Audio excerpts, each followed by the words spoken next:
Hey, hey, Alexa. Hey, hey, how's it going? Good. How are you? I'm good. I'm actually was just admiring how cute my hydrangeas are in the background. I was like, this is a They good day. are cute. Flowers. Thank That's a nice angle too. I love it. you so much. Yeah, wow, I feel so chic on camera today. This is exciting. I love hydrangeas. I think it was like my fourth summer program at Dolby Laboratories. I, I don't know what happened. So we're in the city, and I generally went to the San Francisco Flower Mart, which is literally down the street from Dolby's HQ. Yeah. And I was looking for, generally what I get like a bunch of different flowers, but I had seen hydrangeas there, and I was like, oh my gosh, that'd be so cute to just do, a flower arrangement that was like super full. And it's easy with hydrangeas because you just put a bunch in, right?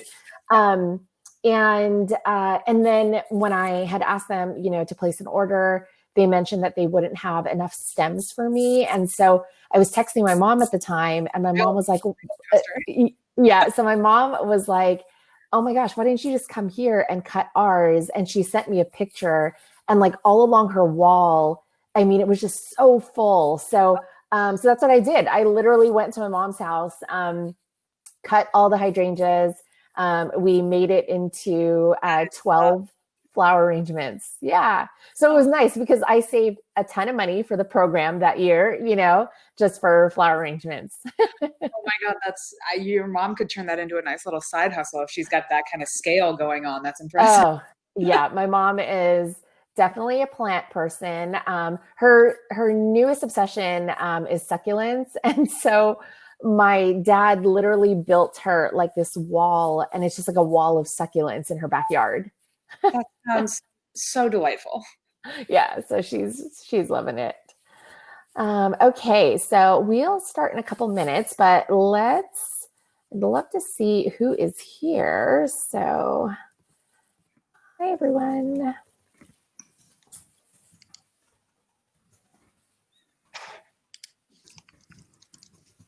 So we're typing into the session tab on the chat for this. Yeah. This is cool. I feel like I obviously, like everybody else, have become, such a supreme master Jedi when it comes to Zoom, but I haven't actually been on Hopin yet. I'm into this UI. It's kind of cute. Yeah, no, we have loved it specifically for URX events where we have, a number of different sessions going on at the same time. We've used it at Robinhood for our open house and for a couple of our other events. But it's really great because it allows for, kind of like that ease and flexibility to be able to hop in and out of sessions if you're hosting it concurrently. Cool yeah. cool. And then, a couple of other functionalities that they offer is like a networking tab. So on the back end, you can actually set up like who you want to connect. So a number of schools have been using that, and they'll say like connect students with employers. Yes. And then so you hop in there, yeah. So it's been really great to use this platform. I will have to say that before we hosted the URX conference on here, we were really nervous because it was brand new to us, right? Oh my gosh, we were definitely not without glitches during our dry runs. But I think, right, but what was great is we did a couple dry runs, we really got into it. And when we hosted the conference, everything went super smoothly. And so, so it was really exciting. Like Broadway musicals, right? As if the last final dress rehearsal is a shambles, it means you're going to have a good show.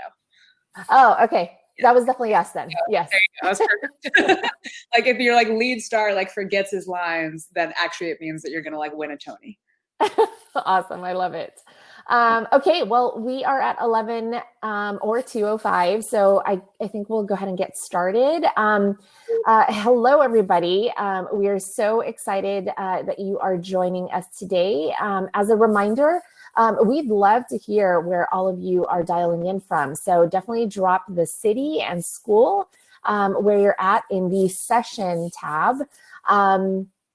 By way of introduction, my name is Shar Della Pena. I lead UR at Robinhood, but I'm also the executive director for URX.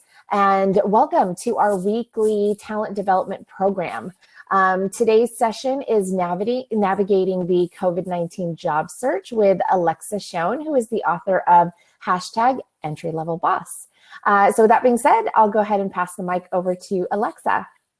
Awesome. Okay, what is up, squad? This is so great to be able to see all of you tuning in from all over the world, or at least all over the country. So we've got, oh yeah, Toronto, Canada, respect, Detroit, DC, Brooklyn, what it is, Sacramento, Maryland.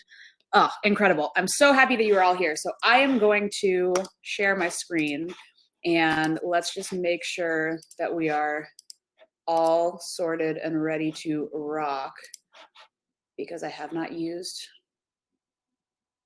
this before. So are we good? If we can everybody see this? If I share the screen directly, let me see. I'm gonna have to go out and say, yes, are we cool here? Yes, yes, yes, maybe. Cool, dope. All right, so I'm gonna go back into presentation mode. And I have one of my operations directors here who's also watching, Sal. So Sal, when you're listening in the background, let's go ahead and pause for questions and just like pipe up on Slack, Sal, if you have things for me. This is classic like tech situation, isn't it? Where like I have my phone and my laptop and my big desktop in front of me, all of my different stuff. So what are we talking about today? Who am I? What the heck is going on? We are going to do an hour-long session about getting yourself hired during COVID-19, because obviously this is a hot topic and something we're all interested in. And I'm going to give you 5 tips for this weird virtual job search that we are going through. And hopefully you're going to walk away today with something really, really practical and tangible that feels good and like you get what's going on. So before we do any of that, we're going to breathe. Because this is stressful and scary, what we're going through right now. And if you're going through the job search this year, it's a little terrifying. So who am I? This is my official biography. I'm the founder and CEO of EntryLevelBoss, which is an online career education company that specializes in the art of the modern job search. I pioneered a multi-million-dollar information architecture project for Facebook.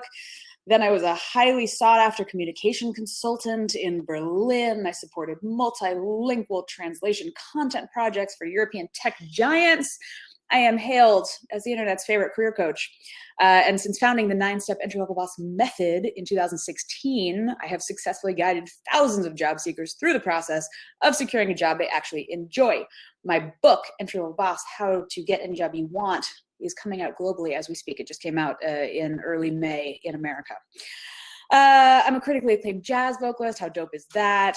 Originally from San Diego, and now I'm in London, and I'm on this crazy, amazing, fancy technology visa, which says that I'm the best in the world in what I do. There's a reason all that sounded a little bit obnoxious just now, which is because this is what it felt like when I was 24. Alexa Shoen is unemployed AF. Seriously, everyone else is employed except for her. I mean, okay, yes, I have some freelance work, but it was only like 10 hours a week and it doesn't even count. And my career is a lost cause at the age of 24. I totally should have studied accounting instead of English. That was so stupid. All the accountants have jobs by now. No idea what I want to do with my life. Please find my resume in your inbox. It's definitely there because I have applied to literally every job on the planet. The entire reason that I am obsessed with the job search is because I fell flat on my face when I graduated from college. I got an English degree and then a master's in jazz vocal performance. So I was super hireable compared to all my friends who studied accounting and then like went and worked at Deloitte. I wrote an entire book about the modern job search because it's not easy. It is, in fact, very, very, very, very hard. And the thing that I want you to remember is that it is very hard and was very hard before COVID happened too.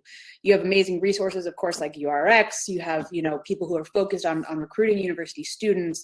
But still, sometimes it feels like the odds are just stacked against you, right? And you have no idea what of these jobs you even wanted in the first place, and where is your entire career headed, and this is all very stressful, and like, let's go and cry in our bedrooms again.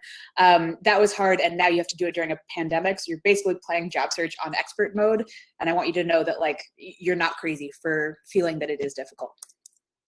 So what we're going to do today is quickly just go through 5 pragmatic little shifts that I want you to make. And feel free to take out your notebooks or whatever it is that you want to do if you're taking notes, and really make sure that you're kind of getting these, because we're quickly going to go through targeting industries strategically and understanding where the opportunities are during a pandemic revolution. Then we're going to talk about organizing your job search in the most effective way possible, hacking your skill set and creating DIY internships, which will definitely be a hot topic for this year, navigating the virtual job search and networking when you can't leave the house, and then staying sane and positive when it's really, really tempting to freak out. Sound good? Yes, amazing. I cannot see the chat, but I'm just gonna assume that you guys are all saying, yes, this is dope and wonderful. Sal, if you wanna stop me with any particularly excellent questions and put them into Slack at any time, but I'm getting the all capitals, all good from Sal. So, so what we're gonna do is I'm gonna go through shift by shift here, and then I will pause for questions as you have them at the end of each shift. So if you want to type those into the chat, then Sal can send them to me over here on Slack. Shift number 1, targeting industries strategically and identifying the opportunities. So something that I am seeing happen this year is obviously employment in the news is a hot topic, right? And you're hearing all these stats about how this is going to be the worst recession from the Great Depression, and nobody's hiring, everybody's getting laid off, and it can feel like there's absolutely no opportunity whatsoever. You may be wondering what that looks like for your job search specifically. You may have seen stuff like this going around Twitter, especially tech Twitter, of where the winners are and where the losers are. There's something really interesting happening right now, because you actually have 2 different ways that you can be strategic with your job search. This is a perfect example of the first one, which is COVID specific strategy, right?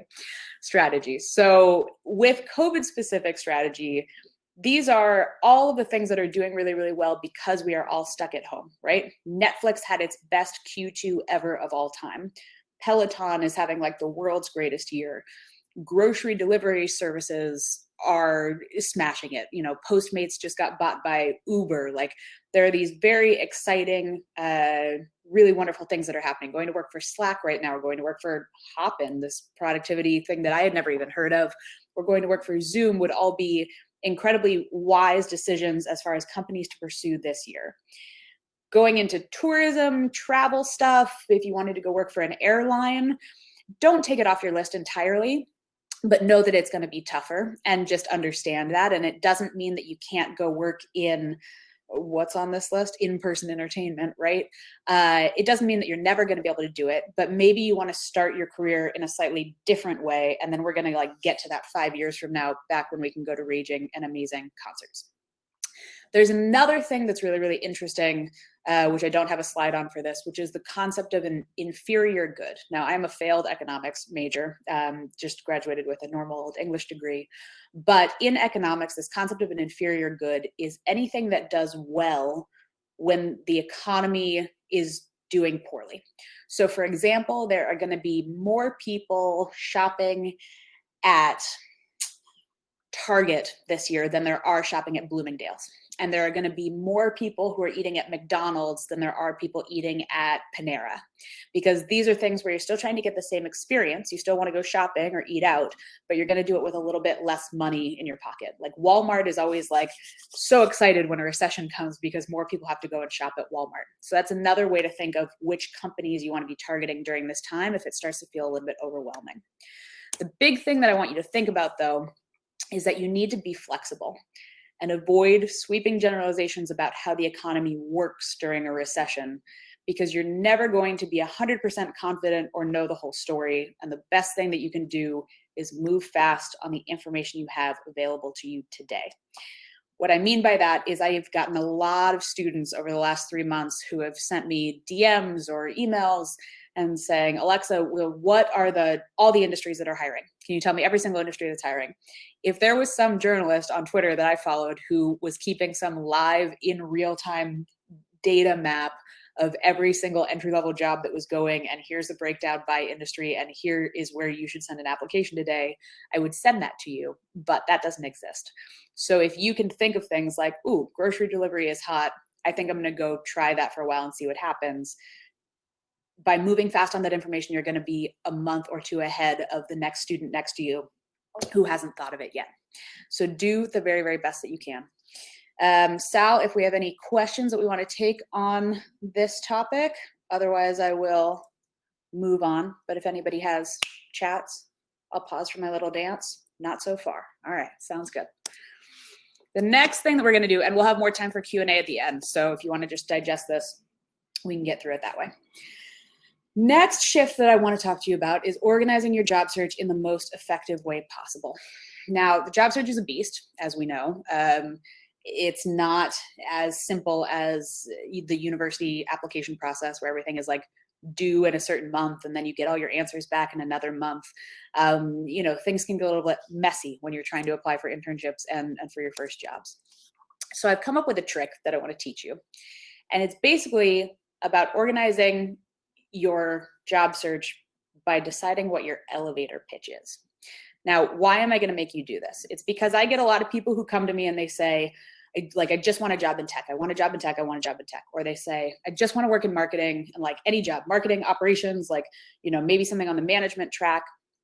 And I totally understand what you're trying to do in that situation. You're trying to not limit your opportunities. You want to make sure that you are pursuing everything available to you. But instead, I want you to be able to answer these three questions. And this is how I set everybody's job search up for success right away. I need to know what kind of role you want. I need to know what industry you want to work in. And I need to know where you want to work in the world. Right now, everything is remote, but I need to know the city. So there's one other key piece of this that I'm sticking in as like super extra secret sauce only for the COVID times, but also this is smart to do no matter what, which is the benefit to the P&L. So if you're not a business person, P&L means profit and loss sheet. And that is something that every company has, even charity organizations have this. And it's basically, how much money is coming into a company, how much money is going out, basically like what are we spending money on and how are we making money? And the reason that I want you to think about this is because employers are going to be making decisions this year a little bit more conservatively, right? Because they're trying to figure out exactly what they can do to stay in business. And the best way for you to think about that is how can you use whatever skills you have, whether that's coding or you're doing UX or something, in order to make a company some money or save a company some time. And if you can start reframing your skills to think about it that way, that all of a sudden really turns into magic. And here's what I mean. This is what your secret sauce looks like. I am looking for this kind of role in this kind of industry, in this kind of city, in order to, there's a word missing there, in order to help businesses make money or work more efficiently in this specific way.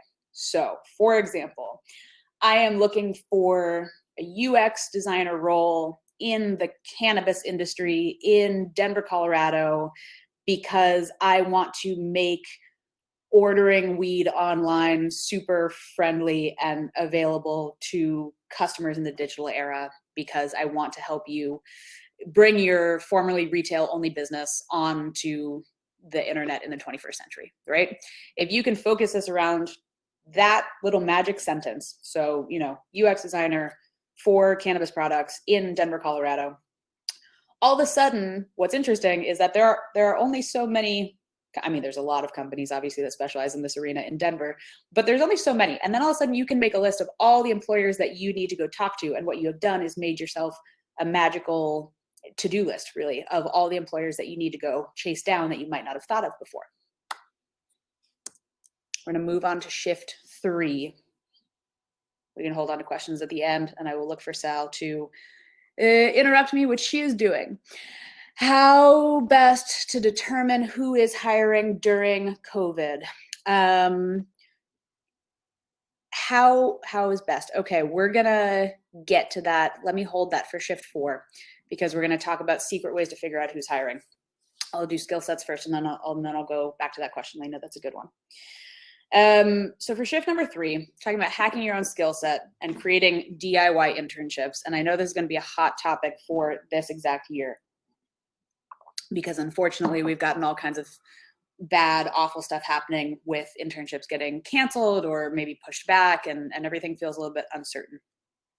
And the thing that is really, really frustrating is, as most of you know, especially if you're kind of in your last year of school or just graduated your last year of school, a lot of entry-level positions look for 1 to 3 years of experience, right? This magical experience, and you're like, I don't have this experience. How do I get this? What I find is this. You have to unravel the concept of official experience and unofficial experience. And here's what I mean by this. I see a lot of students get really hung up on the concept that they don't have an experience that counts. They didn't have a full-time internship, so it didn't count. They didn't have an internship that paid them money, so it didn't count. It wasn't at a company, it was at a summer camp, and so it didn't count. But this economy right now is going to challenge you to get really, really creative. And luckily what we have is kind of knowledge from everything that's happened since the global financial crisis about all the ways that you can sort of hack your way into a job instead of going through this traditional route of getting the internship and then getting the entry-level job and then starting your career this way. You have to figure out really unofficial and creative ways to make that leap forward. So what exactly does that mean? It means that nobody needs to give you permission to learn new skills or to get work experience, because you can invent your own opportunities at any time without waiting. This is one of the most important things that I want you to really understand, especially because I know a lot of you are going into tech industry positions. And the amazing thing about tech is that, especially if you're going into the product side of stuff, you have the ability to demonstrate that you have proficiency kind of at any time, right? Maybe you have a GitHub, maybe you have a UX portfolio, maybe you are trying to get into some sort of rotational PM program and you have put together a product brief in the past.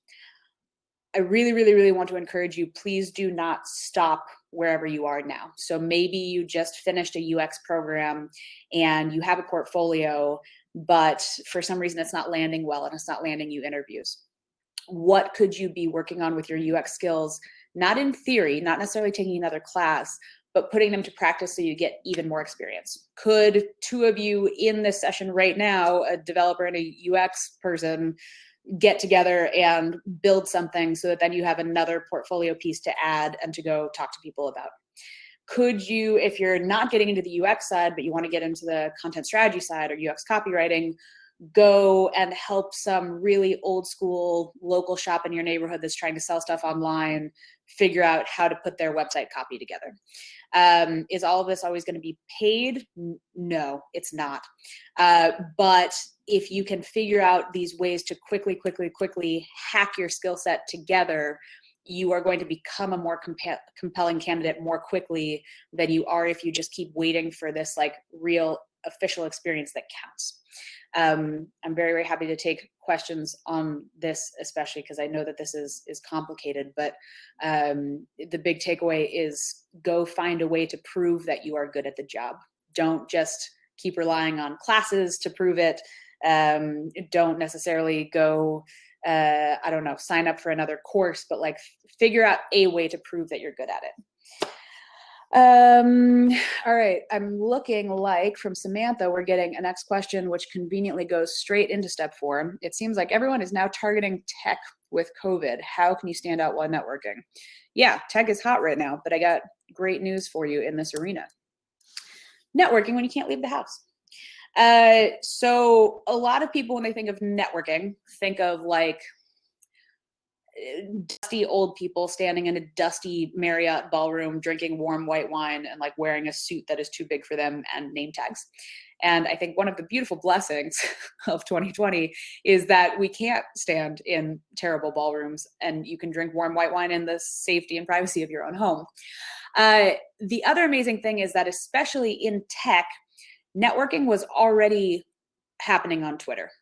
Even way more so than it was happening on LinkedIn. Sometimes it's even happening on Instagram, or people figuring out a way to obviously like talk to each other on Clubhouse if you can get an invite, except I roll, but you know, Venmo stalking. There are so many creative ways in tech that we have to get in touch with each other. And what's cool about tech is that everybody's really open to it, right? If you have been avoiding networking, or you've been too nervous about it, or you don't know what to say, I'm going to give you a little bit of tough love first, but then I promise it gets better. Networking is not a nice to have. It is actually the most efficient thing that you can be doing for your job search. So if you have been obsessing over your resume or trying to figure out exactly like which colors you want to put on your portfolio, like that's all valuable. Like we need to look good on paper, yes. But literally studies have been showing that this is true. Up to 80% of jobs never make it online. They do not make it onto job boards. They get filled through personal referrals first. So that means that for every hour that you're spending on LinkedIn, scrolling through jobs that like don't even look like they're any fun and they actually look stupid and you're not qualified anyways, and maybe you should run away to join the circus, like that is actually the least efficient thing you could be doing, to the point that I've come up with my own personal like name for it, which is it's like you're on the job search junk food diet, basically. Like you're just sitting there scrolling through like again and again and again. And then finally you see some like, I don't know, posting for something that doesn't require a cover letter. And you're like, I know I should write one, but it says that I can submit it without it. So I'm just going to put my resume in. If you spent 80% of that time, 80-20 rule, doing networking instead and getting excellent at networking, that would be the most efficient thing that you could do for your time. And I will shout out to my book here directly, because basically that thing that we talked about in shift 2 about how you create your elevator pitch, basically I teach you how to create that elevator pitch in the book and then put it into a whole bunch of like DM and email templates for you. So that if you are not a strong writer or you don't know what to say, I give you a whole bunch of suggestions for how to reach out to strangers on the internet and like how to DM somebody and what you should say next. So feel free to go and check that out if you are a little bit nervous about writing. But here's the good news. And this is especially true in the tech industry, which, tech comes with its own sins, I guess we could say, but tech also believes at least that it is a meritocracy and believes in the power of people connecting all over the internet, which means that I don't care if you are in Toronto or Detroit or you grew up on the Stanford campus, you can meet anybody you want. And especially right now, because everything is remote, like you don't even have the opportunity necessarily to meet at a Blue Bottle down the street. You're only going to be meeting online. And so that gives you so much power into your hands. And I really want to just highlight and underscore that 1,000 times over, because if you can figure out the art of networking, which is, it's difficult to do like this. I do this thing in some of my classes where I show like all the really, really embarrassing emails that I wrote when I was like 22 or 23 that I'll start with like, dear sir or madam, to the hiring manager, to whom it may concern. And I'm like, who would have answered this email? Nobody. Because for some reason we still, especially like on university campuses, get taught this really like formal, like office version of English. And I always like to say that like, at the end of the day, usually it's like somebody super friendly like Shar, or it's like some 26-year-old recruiter who is reading all these emails and like they didn't grow up natively speaking formal office English. So one of the best ways that you can stand out is to introduce yourself, to be personable, and to continue forward. I am seeing another question come in.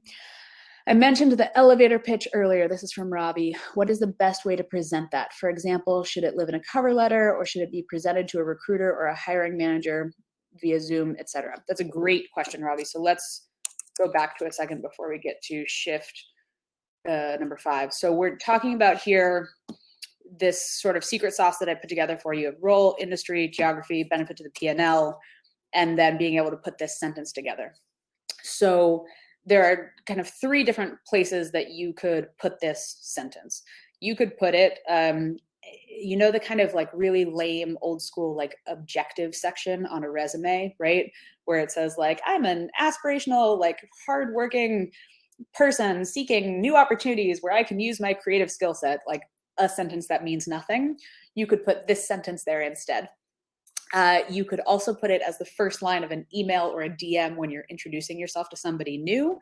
Like I would usually say something like, hey, I'm Alexa, I live in San Diego and I'm currently looking for new roles in this industry. And that's a nice way to kind of set things up for people, because people always feel comfortable when you introduce yourself, right? Like in public, you would introduce yourself. And I said there were 3 places, didn't I?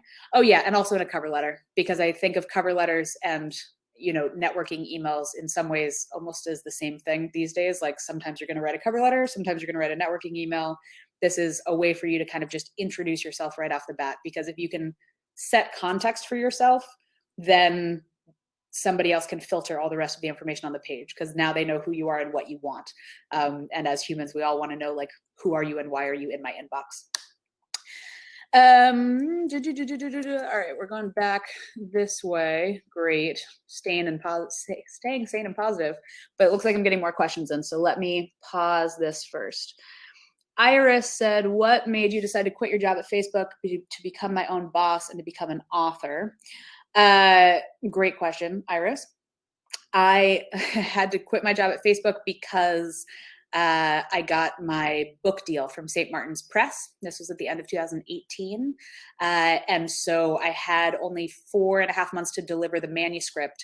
And so I had to quit my job at Facebook in order to write the book full time.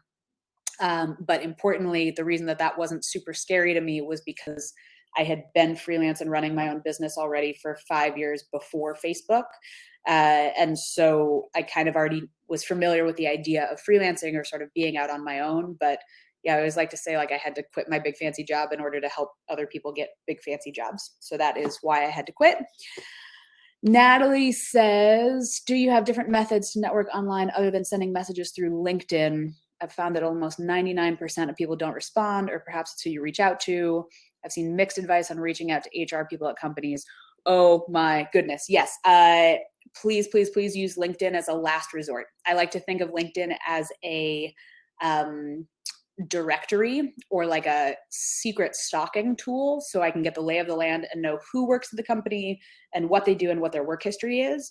But I don't actually think of it as a great messaging tool exactly for the reason that you describe. I know they kind of talk a big game about it on LinkedIn Premium, and LinkedIn Premium is valuable for other things.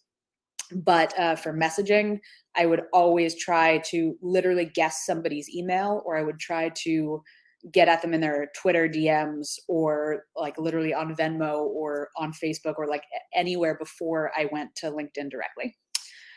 And as far as mixed advice on reaching out to HR people at companies, so first I would separate out, there's HR and then there's recruiters. And HR people are usually in charge of stuff like payroll or like legal stuff for the company. So HR people are not necessarily always going to be helpful. Recruiters, you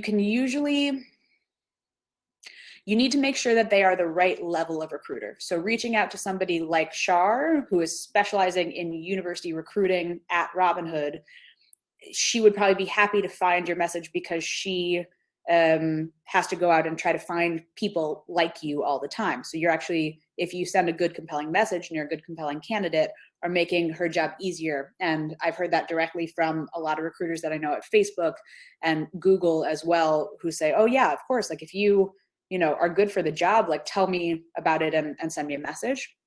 My advice instead usually is to try to find somebody who you would actually work with on your team. So for example, if you're looking for a junior UX position, go find who would be your boss. And that would be a better route as to how to reach out to people. Muskin says, as a follow-on to Natalie, is it more effective to reach out to people who are working in the department you want to join? I literally just answered that question. Good for me, predicting the future. And Dory says, what are some ways that job seekers can stand out to hiring managers and recruiters? By articulating exactly what value you provide to a company and what problem you will be solving for that company. So that's back to my concept of saving somebody some time or making somebody some money, especially as a product person, but really in literally any specialty. If you can say, I'm going to do great UX design because I want to help you get more customers, like that is the real reason for UX at the end of the day, not to make something pretty. And so, helping people have a delightful experience online and explaining why you know that is really, really, really important. It looks like we've got all kinds of questions coming in. So I'm going to actually I'm going to hit pause on the questions for 1 second, because it seems like they're coming in hot and fast. And I'm going to go through literally just like 5 more minutes of like pep talk content, and then we're going straight back to Q&A. I promise. I really appreciate all these questions coming in. And so, yeah, it seems like you guys are motivated and excited, at least right now in this moment. But when this session ends and when it becomes dark and scary in your job search again, I want you to remember these tips for staying sane and positive when it's really tempting to freak out.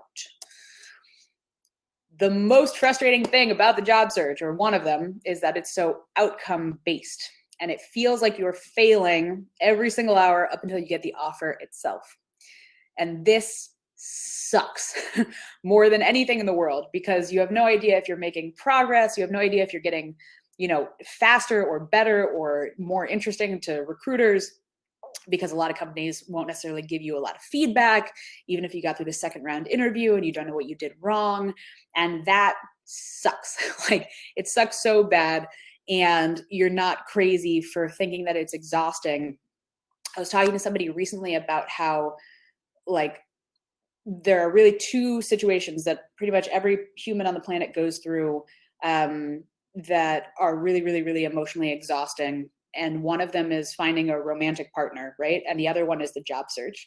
And at least in romance, when it doesn't work out, you're allowed to say, like, man, like, we had 3 dates, like, I really got my hopes up, like, I'm gonna go eat a pint of ice cream, and like, this sucks.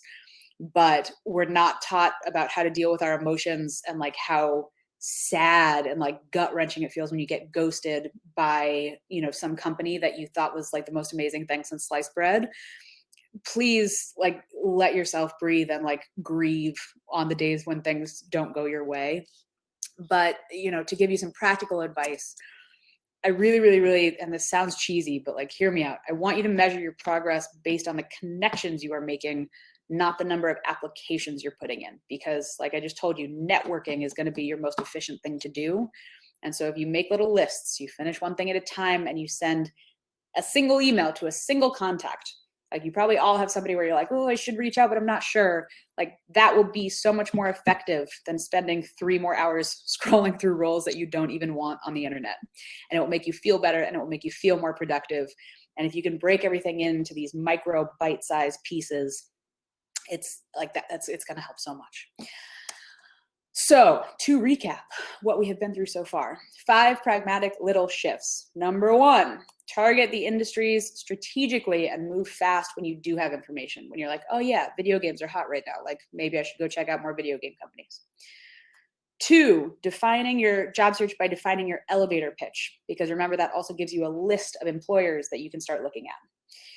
Number 3, create your own destiny by creating your own skill set or developing your own internship for somebody in your local area, or whatever, any way that you can find to put your skills to use, not to go learn more skills, but to prove to somebody how your skills are valuable already by like practice, like actually go and practice something. Number 4, network diligently, daily, and specifically. It matters like even more than your resume. And then finally, divide this entire process into bite-sized 20-minute chunks in order to keep moving and making progress and moving forward. So this is what my book looks like. I think it makes me look like a, I don't know, fancy person. But yes, it's in bookstores, it's on Barnes & Noble, it's on Amazon, and it is a full guide of everything we have spoken about and more. This is one of our favorite like whatever, what are they called? Testimonials, customer reviews that we have gotten on Amazon, which is they should hound these out with your diploma at graduations. If you go to entrylevelboss.com/book, you can find it wherever books are sold. Also, we take this entire 9-step methodology that is in the Entry Level Boss book, and what I do as the CEO of Entry Level Boss is I run something called ELB School. And ELB School is a boot camp for job seekers. And we basically spend a month together going through the job search process. And I'm not even kidding you, like, you guys have perfect and lucky timing, because we actually literally just started a new class today of ELB School. And so if you want to join us, and we can forward you the one email that you missed this morning, and you want to job search together for the next month, we're going to give you 10% off tuition with the code URX10. If you go to entrylevelboss.com/enroll, you can get all the information. and we would be happy to have you, but you've got to sign up in like the last or next 48 hours because it's going to go fast, and then I don't want you to get far behind. Finally, I'm on Instagram, I'm on Twitter, I'm on the internet. Wherever you would assume that I would be, I am there. Alexa Shoen, an entry-level boss, or if you ever need to get in touch with me or Sal or my team, then that is where to get in touch with us. So there we go. It is Q&A time. I'm seeing them come in hot and fast. So what I am going to do is escape out of here, stop sharing my screen, and come back into the good planet. Hello, now I can see my own face again. This is satisfying. Okay, where am I going through? We have a few poll questions, Shar says. That is exciting. I'm going to scroll back up and try to, oh my gosh, you guys have been busy at work. This is exciting. I'm going to try to find where I am starting from. Where was I starting from again? Dory and Deborah, right? Okay. So yeah, if you guys have any questions, I'll sort of answer these fast and hot as best I can. Dory said, what are some ways job seekers can stand out to hiring managers and recruiters? No, we answered that one already, that you need to articulate who you are and what you do. What is my advice when it comes to asking for referrals? Do you mean asking for referrals like asking someone to refer you internally at a company? If that is the question, then I would say it depends on how well you know the person. And don't just assume that somebody wants to refer you like just because they might get a couple $1,000s for it or a couple $100s for it. You know, if you wind up getting hired, I would say you are totally cool to ask people for referrals directly, but not right off the bat, right? If it's a total stranger and you're just DMing somebody, I would say, hey, I'm Deborah. And then I would kind of ask them for advice about something, and sort of like the same way that you would start dating somebody, right? Like build rapport. And then once you do that, you know, and that might only take a few messages back and forth, but you could say, hey, like I just put in an application for this and I want to go that way. Can you refer me? And then they might say, okay, sure. But like, don't just come out and ask it. How would I compare my role as a PM and an entrepreneur? Sort of similar, sort of difference. I had this conversation with a PM at Facebook once who used to run his own business, and he said, all the things that I thought would be great about running my own company are actually the things that I love about PMing a team at Facebook, like, and vice versa. So, you know, so much of my job as an entrepreneur is making sure that we have enough money in the bank, and making sure that payroll is being met, and making sure that, you know, that form that we sent out has the right legal terms on it so that we don't get sued and stuff like that, which is cool to learn about. But there are definitely days that I fantasize about going back inside and, like, you know, just building tech and focusing on, I don't know, which free snacks I'm going to eat when there are offices open. Lindsay says, this presentation is so informative. Will you be posting it anywhere? It is being recorded that I can see, but I'm not sure. Shar would have to say whether or not it's going to be posted, but you can come and hang out with me anytime you want on the internet. It'll be shared out. Awesome. Perfect. Okay. Good, good, good. What else have we got? Any tips for initial phone interviews in order to make the cut to the next round of interviews? My questions always on any kind of interview are, or my opinions are, remember that it's not a test. The people who fail are the people who treat it like a test. It is a conversation, and you want to make sure that you have your speaking points in front of you, and that's all great. But part of deciding whether or not you're right for a role is deciding whether or not you and this person might see eye to eye, or that you agree with the company values. And, you know, you have to build relationships, and part of being successful in tech is really, really, really about building relationships. And so know that you're being judged on that too, not just on how right your answers are.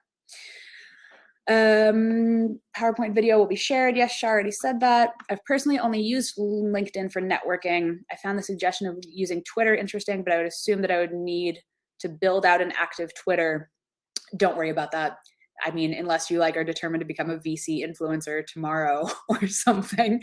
But, you know, as long as you put a photo of yourself up, and you could even like put in your bio, even that little elevator pitch, or you could put, you know, exactly kind of what your purpose for being on LinkedIn, or sorry, being on Twitter is, don't worry that you don't have any followers. Like you're just using it basically as an email account, and just remember to have a nice photo of yourself. What is my opinion and advice on cover letters? I hate doing them, but get that they are an opportunity for me to further show how I'm a good fit, and would making them less professional make them better. Okay, so I have some really good cover letter templates in the book that you can kind of copy and paste and use to your heart's desire. But the big thing that I will say is, if you focus as much time on networking as you do on sending in cold applications, the good news is that you'll probably write fewer cover letters over time. But really, kind of what I said about like people want to understand like, who are you and why are you in my inbox? That is the gist of it with a cover letter is, who are you? Like, why are you applying to this job? And can you tell me why you would be good for it? And, I think, and Shar can kind of back me up on this because you probably see so many more cover letters in your day-to-day life. They aren't expecting you to be a like Nobel Prize winning author or something. Like, I find that using bullet points can be really helpful too, because sometimes people don't want to write in paragraphs because we weren't all English majors. But yeah, I would say bullet points sometimes. And I have some listicle examples for you as well of like, here's why I want this job. Here's 3 bullet points. Here's what I'm excited about the company. Here's 3 bullet points. And here are 3 ways that I think that I could help your team from day one. Like that would be a really nice way to just sort of organize the information. Because also somebody like Shar is going through hundreds of cover letters at a time. And so they're not like reading into it the way your English professor is. They like are trying to get as much information as they can really quickly, and bullet points help you do that fast. Cool. I'm out of questions. There were so many of them. Awesome. Well, I did want to echo just the thing around cover letters. Yes, we obviously receive just thousands of cover letters, but really what we're looking in these cover letters is we're trying to find things that can't really be presented on your resume, right? So, a cover letter really isn't a place to reiterate maybe the tools or programming languages that you've worked on. But what would be interesting is knowing, when you use them and for what project, and maybe some of the challenges that you faced in that project, how you overcame those challenges.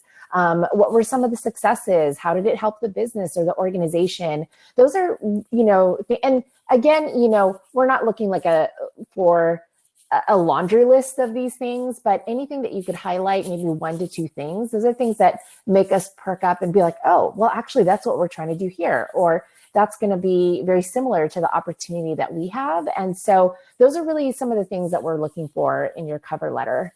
I think especially when you're young in your career as well, I think you get nervous about, oh, well, I only have 1 example. Then like spend a whole paragraph talking about that 1 example. Like if you can articulate that well, don't worry about, oh, I don't have 3 examples. Like just show that 1 example really well, and that's helpful. Exactly. Alexa, so in the poll question, there's a number of folks, 71% of our attendees are really nervous about the upcoming fall recruiting season. And it's really a combination of, the entire season is going to be virtual. So that's all virtual interviews.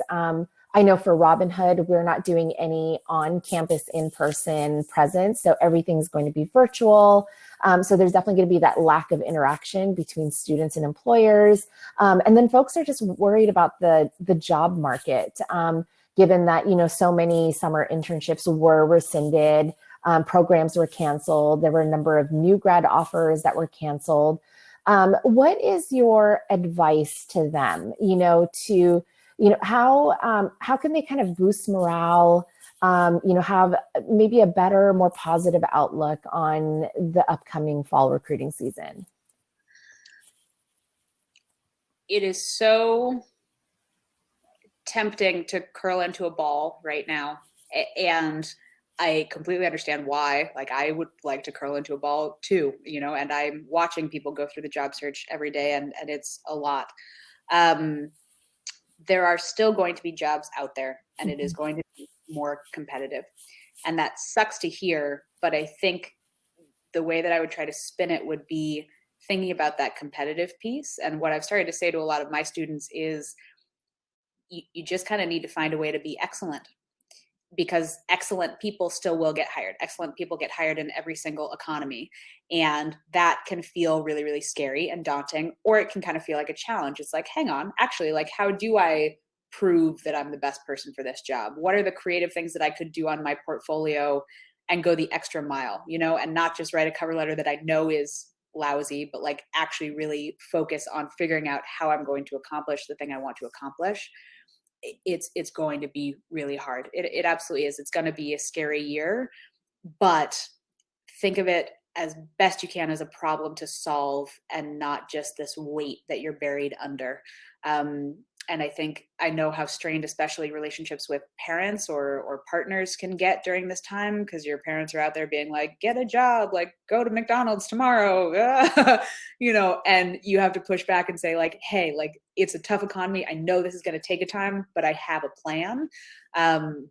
You know, stand up for yourself a little bit, because yeah, you don't just need to go and take a job tomorrow down the street that you don't want, so long as you have a system that you're working through.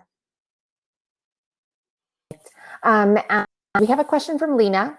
UX competition is so saturated. How do you compensate with minimal design experience compared to other designers with much more experience and who've had very unfortunately been laid off? You can either compensate in two different ways.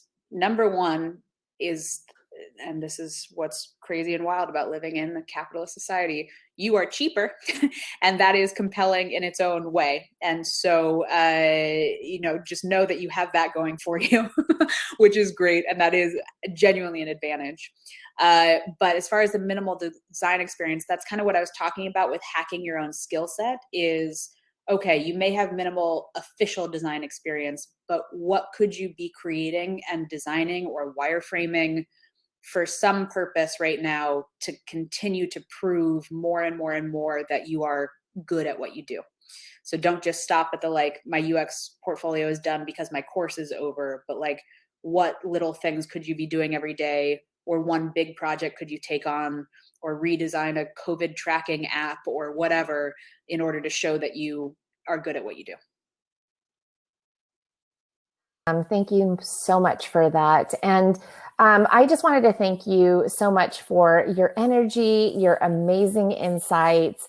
You are awesome. And I really hope that the students here were able to take away some things. Definitely register and take advantage of that discount code for ELB School. Alexa, again, thank you so much. Thank you to everybody who joined in. Thank you also for your engagement. And I'm sure that Alexa is open to answering any questions via LinkedIn if they have any additional ones. LinkedIn, Twitter, Instagram, wherever you want to find me, I'm around. Awesome. Well, again, thanks so much for joining. Everybody's going to be sent a form after this session. Please do fill it out. You know, there's also a quick survey on there. As a reminder, we will be posting the video recording of this session on the URX site, so you'll be able to find that there.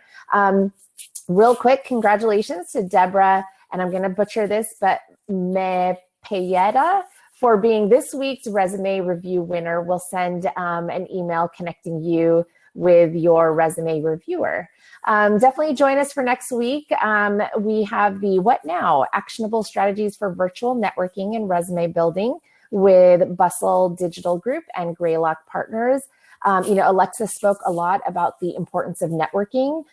So if anybody here is really looking at networking strategy tips, and recommendations, highly recommend that you guys join us for next week's session. Okay.